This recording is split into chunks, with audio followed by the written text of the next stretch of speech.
All right, Cale, sorry for the delay. We had quite a few activities. I should have had this done a long time ago.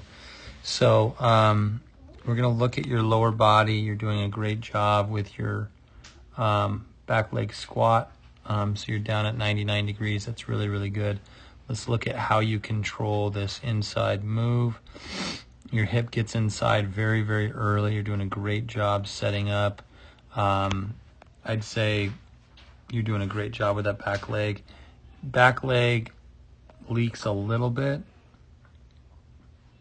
It's not much, but there's a little bit of a give. So as you go here, so what I want to see is this front knee needs to come back and hold that tension a little bit longer. That's going to help your back leg stay together. But ultimately, you're doing a great job for your age. And a lot of that will have to do with box drill 2, walking wind-ups, walking torques, you know, you have to follow power to the back leg, and that's something that I definitely want you to work on. So now we'll get into your front leg plan. Let's look at what that front glove or that one front knee looks like. You do a pretty good job of landing into that front leg. Not too much movement into that front leg, which looks pretty good. Which leads us into, I don't think it's an issue, so I'm not focusing on it.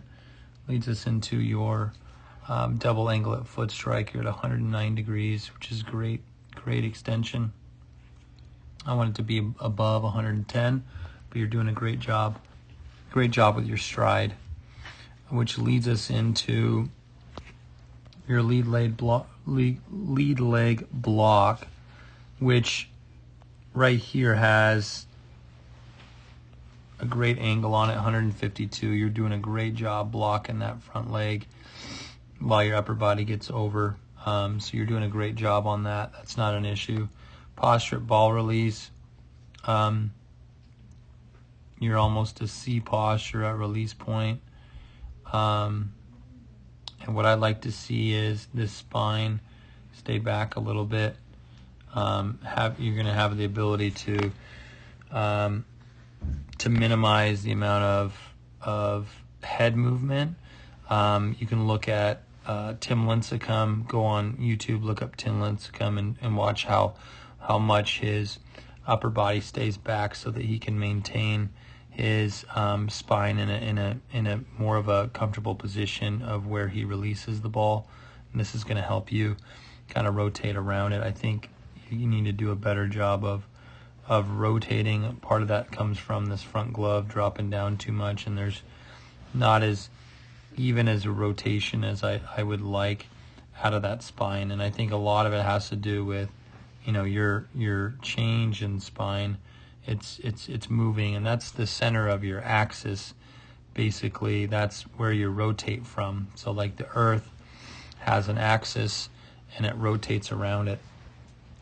And we want to minimize that axis change to help increase, you know, rotation at that upper body level. And that's ultimately where a lot of that power is coming from. And rotational power, 80% of the throwing motion is rotational, so it's pretty important. All right, let's get to launch point. Ball starts coming out of your hand right around here. You're well past your front foot. That's not an issue. We're going to look at stacking. You do, like I said, you do a great job of leading early with your hip. And driving through that, so that looks good, and your upper body stays back. I think you could stay back a little bit further. Try to keep this head over that rubber as long as you can. It's going to give you a better position. You're still pretty good. It's not bad, but maybe a little bit more of work on stacking with your upper body. Which leads us into the front glove, firm front glove. Early on, you stay connected with that front glove. You do a great job here, and then as you keep rotating down, this front glove just kind of stops. And I'd like to see that rotation come around and come through that, which I'm really proud of. That's really good. Okay, so that's something that you can see it right here where your front glove just becomes not as active as normal. Let's look into this, shoulder to shoulder, up to the elbow.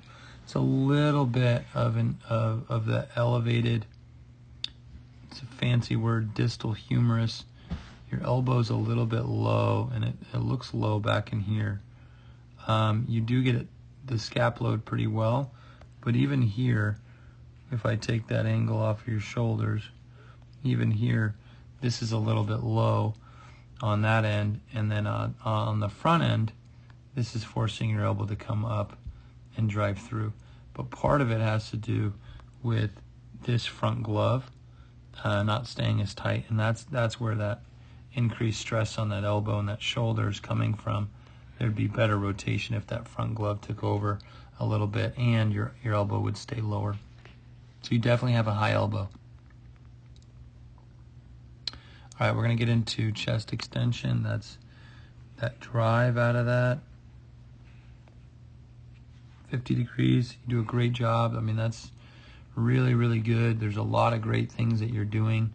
Mechanically, there's no reason why you don't continue to progress. I mean, you got to work, but there's no reason why you don't throw 90 miles an hour someday. I think there's a lot of great things that you do. We just got to keep progressing and trying to refine what you're doing.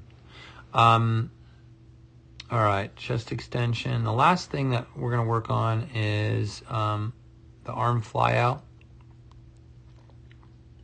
I'm going to see this elbow. That high elbow is definitely something. Your elbow's leading. Your shoulder, you should not be leading your shoulder with your elbow. You should be leading with your chest. So that upper body's got to stay, or that shoulder blade's got to stay back and pinged for a longer period of time. There's a lot of scap load into those shoulders right there. So that's a great job. We just got to make sure that you stay connected. Now your elbow's going forward and it comes out. I just think that the ball, I think you're releasing the ball a little bit early. You got to keep that shoulder blade pinched. And that's going to come from bands, just hitting the bands, 5-6 days a week, making sure that those shoulder blades are loaded and getting stronger over time. So hopefully this was helpful, and I will talk to you soon. Looking forward to seeing your progress, and it's been fun seeing you over time improve. So I'll talk to you soon.